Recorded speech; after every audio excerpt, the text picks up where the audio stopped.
Hi guys and welcome back to my channel, Lisa Cosinera. For today's video, magluluto nga tayo ng Filipino favorite na paksiw na isda. So kung bago ka nga lang dito sa aking channel at nagugustuhan mo ang ganitong mga cooking content, huwag kalimutan mag-like, comment, share, and subscribe. So una na dyan, meron nga tayong hiniwa-hiwa dito na talong. Prinito ko nga pala ito. Bakit? Bakit ko nga pala ito prinito? Kung pwede namang idirekta ipaksiw na lang. Kasi ayoko yung talong, nagiging watery siya kapag pinaksiw mo. So, kung kahit konting tubig lang yung nilagay mo sa iyong paksiw, ay dadami ang tubig nito. Dahil nga habang niluluto mo nga itong talong, ay naglalabas ito ng tubig. So, magiging watery ang iyong talong. So, kailangan medyo i-sealed natin siya. I-fry natin siya ng kaunti para naman hindi na siya maglabas ng tubig.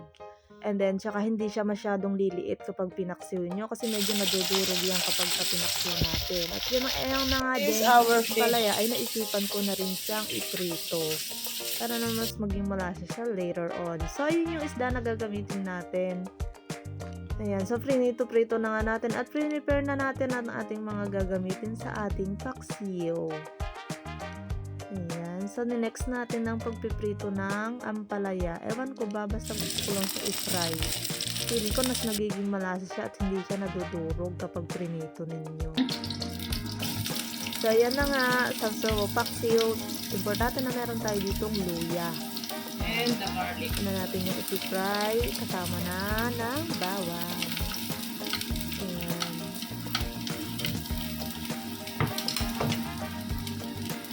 And then, siyempre pang paanghang, maglalagay nga tayo dyan ng 3 sili na maanghang. Wala akong nabiling siling green.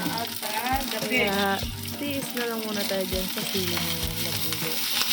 And then, nalagay na natin yung ating isda. Medyo fry natin siya ng kaunti rin. Itong isda nga pala na ito parang yung guys, yung mahaba ang nguso. Flying fish ba yun? Basta, masarap ito, malasa. So, dito nga pala sa Hong mura lang ang ganyan klase ng isda.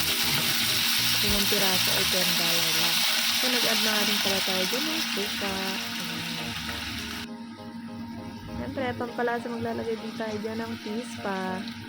Patis, mga 1 tablespoon lang kasi hindi naman ganun karami. And then, we put back the and then, mabalik na nga natin dyan ang ating ampalaya at talong na iprinito. So, makikita nyo later guys, buo-buo pa yan kahit naluto ng ating paksiw. Hindi siya madudurog. And then, nag-add nga lang tayo dyan ng water. Konti lang, nakikita nyo naman kung gaano karami. And then, siyempre, mag-add din tayo dyan ng black pepper. cover. And tatakpan na muna natin dyan. Simmer natin for a few minutes. And syempre yan, binuksan ko na at amoy ko na nga ang amoy at ang Add bango some ng shallot. paksiw. And naglagay nga rin pala ako ng shallot. Nakalimutan ko kasi kanina guys, pero pwede niya isamang igisa yan.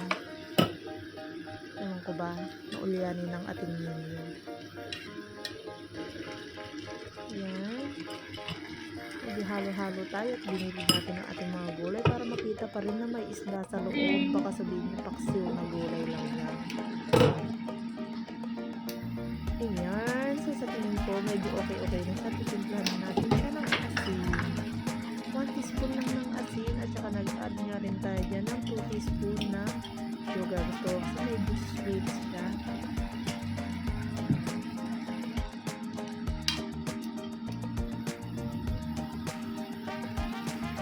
Mix ko nga siya para malusaw at manuot yung mga lagay natin pampalasit ng guys.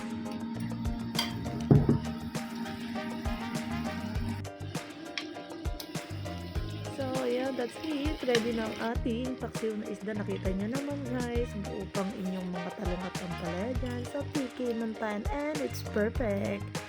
I-ready nyo na ang isang bandihadong kanin. So, yun lamang, maraming salamat sa panonood and don't forget to like, comment, share, and subscribe!